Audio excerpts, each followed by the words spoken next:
200 speed Silver Wolf is a hoax and everyone is lying to you, and I will prove it.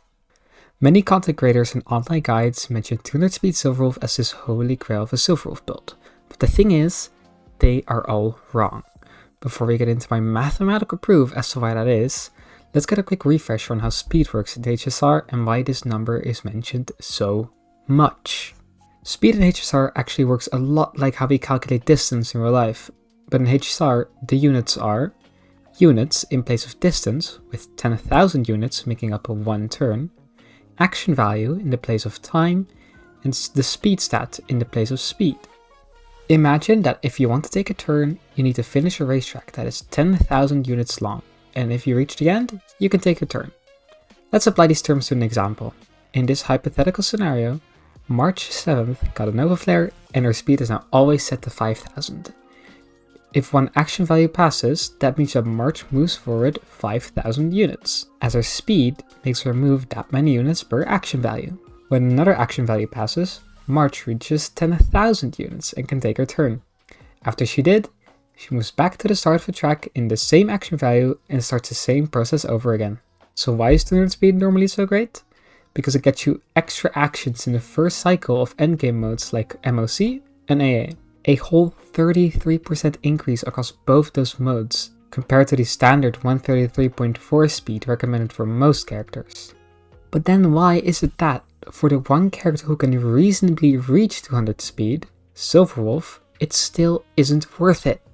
Most of Silver Wolf's damage output comes from her enhanced basic attack. So to do the most damage possible as fast as possible, you want to maximize the amount of enhanced basic attacks used. But doesn't 200 speed do that for you? Nope, wrong. Because we are forgetting that Silver Wolf has teammates, notably Yao Guang. Let's take an actual example found in-game, where Silver Wolf's speed is 200 and Yao Guang's is 180. Notably, Yao Guang is also holding her signature Lycon. For the purpose of this demonstration, I will use regular Silver Wolf to visualize her not being in her enhanced state. Silver Wolf takes her first turn at 50 AV with Yao Guang a bit behind. Silver Wolf then moves to the back, Yao Guang takes her turn at around 55 AV. Because of her S1, she can immediately use her ultimate and trigger the AHA instant. This is extremely important, as Silver Wolf will get enough hidden MMR stacks from this to action advance herself forward while entering her enhanced state. So Yao Guang uses her ultimate, ends her turn, the AHA instant happens, and then Silver Wolf also uses her ultimate, making her use her first of 3 enhanced basic attacks, notably at AV 55. She will then move to the back again. We can now leave out Yao since she no longer affects Silver Wolf's speed in any way.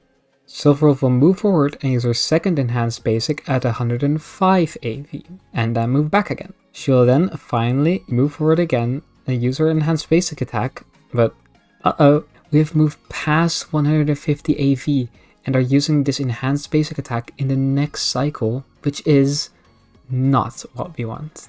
This exact same scenario happens when Silver Wolf is below 200 speed. She takes her action, Yao Guang takes her action, Yao ults and moves forward Silver Wolf, and she uses an enhanced basic.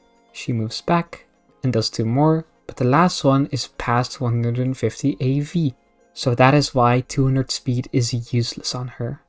In the same amount of time, you get the same amount of actions. All you're doing is improving her damage by a tiny bit since she scales up speed. Saying you need 200 speed is like saying that 200 crit damage would give you a 33% increase over 199 crit damage, which is obviously wrong. But what if Yao Guang was also 200 speed? For this demonstration, Yao will be slightly faster than Silver Wolf, but it shouldn't matter much if it was the other way around.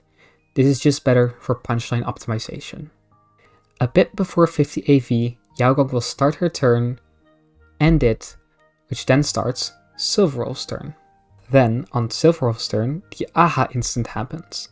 Silver Wolf uses her ultimate to turn into her enhanced storm to use her first enhanced basic attack, notably still at 50 AV instead of the 55 AV from last time. She moves back, we remove Yao Guang from the equation, and Silver Wolf takes another turn at 100 AV.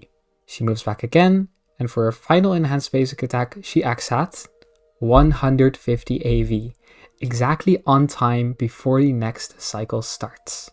So that is why 200 speed does give you an extra turn, and you should always try to get it. But it is absolutely essential you need Yaogong at least 200 speed and be able to ult turn 1, both of which are possible with her signature light cone. So should you build Silver Wolf 200 speed? Like most things in life, it depends. But the takeaway is, when you get in a situation like this, if that 2 speed gets you 200 speed and you have Yaogong at 200 speed with her light cone, then this might just be better. Thank you so much for watching this video. Please like if you enjoyed and subscribe to get smarter.